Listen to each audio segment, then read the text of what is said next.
Bismillahirrahmanirrahim. Alhamdulillahirabbil alamin. Allahumma shalli wa sallim ala sayyidina Muhammad wa ala alihi wa sahbihi ajmain. Amma ba'd.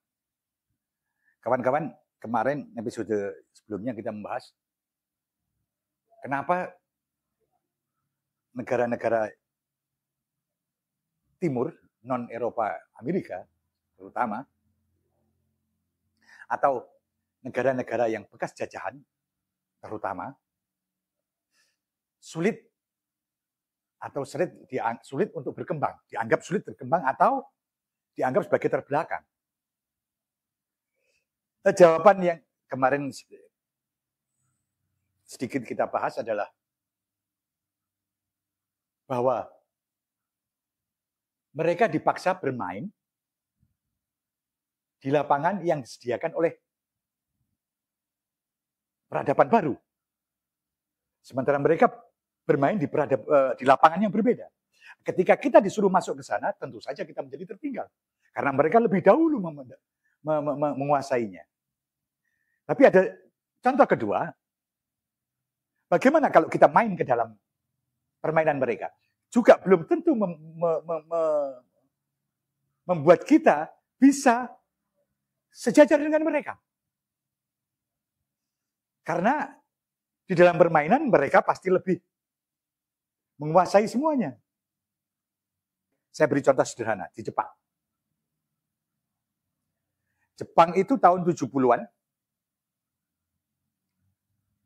kita kenal sebagai kekuatan ekonomi yang luar biasa gemerlap.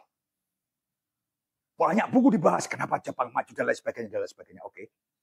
Anda bisa browsing, bisa beli buku-buku tentang Jepang yang banyak ditulis di tahun 80-an, 90-an. Tapi kemudian stagnan dia. Ada kisah menarik. Salah satu faktor kenapa Jepang stagnan. Jadi pada awal tahun 70-an, ini sekedar gambaran, Kementerian Industri Jepang itu meminta kelompok-kelompok Fujitsu, Hitachi, Mitsubishi, NEC, Toshiba, Panasonic agar program research and development mereka fokus pada pengembangan semikonduktor. Didukung dana dari pemerintah tentu saja. Karena fokus itu pada tahun 80-an, pada tahun 85 tepatnya, 65% pasar semikonduktor di dunia dikuasai Jepang. Dan yang terbesar Toshiba. Nah, menariknya ketika Jepang begitu menguasai sektor itu, pada tahun 87, 2 direktur Toshiba ditangkap oleh polisi Jepang atas perintah CIA. Alasannya, Toshiba menjual teknologinya, produknya ke Soviet. Padahal CIA tahu bahwa Toshiba tidak menjual langsung ke Soviet, tapi lewat perusahaan di Norway. Tapi mereka tahu, tapi nggak mau tahu itu. Karena tujuannya bukan itu. Nah, 2 direktur ini kemudian ditahan selama 10 tahun tanpa proses.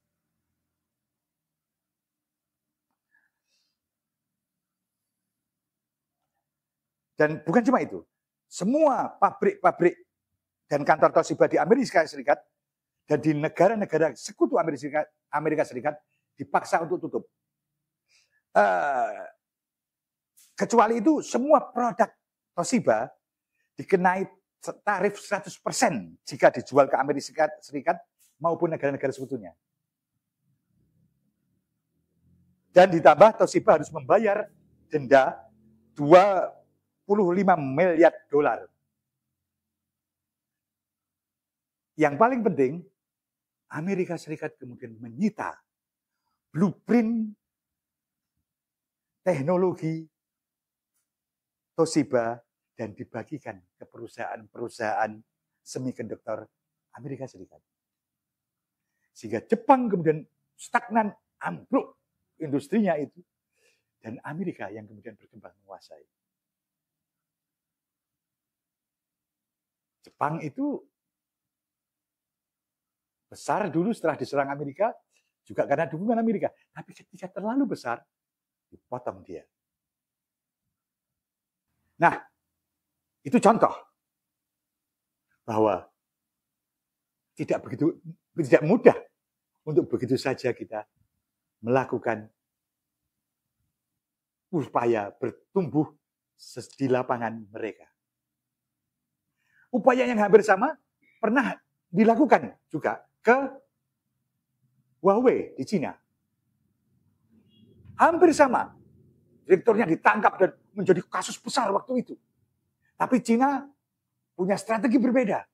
Sehingga Amerika tidak bisa menekan Cina, menyerahkan blueprint teknologinya, dan tidak bisa menyuruh Cina, dalam hal ini Huawei, membayar denda yang diminta Amerika. Sehingga penangkapan direktur itu sia-sia. Kenapa itu terjadi? Karena Cina sudah berkembang secara politik dan militer sedemikian rupa, sehingga tidak bisa dimain-mainkan oleh Amerika dalam hal ini. Jadi ada fakta-fakta menarik dalam kaitan ini. Anda bisa melakukan ini, melakukan perkembangan ini, dan tidak akan diganggu kalau Anda punya kekuatan yang mereka perhitungkan. Jangan lupa, Cina itu salah satu anggota Dewan Keamanan PBB dari 5 anggota yang ada. Kedua, Cina itu salah satu negara yang punya nuklir. 2 itu membuat Amerika tidak bisa semena-mena menekan. Sehingga Cina bisa berkembang ekonominya. 2 faktor itu melihat bahwa ada upaya yang sangat sistematis yang membuat banyak negara akan tetap berada di negara menengah bawah. Menengah artinya kita di lapangan mereka tapi tidak akan bisa seperti mereka, tidak akan bisa maju seperti mereka, kecuali sebagian kecil elitnya. Fakta itu harus kita perhitungkan ketika kita mempertanyakan atau memperbandingkan peradaban ini satu dengan yang lain.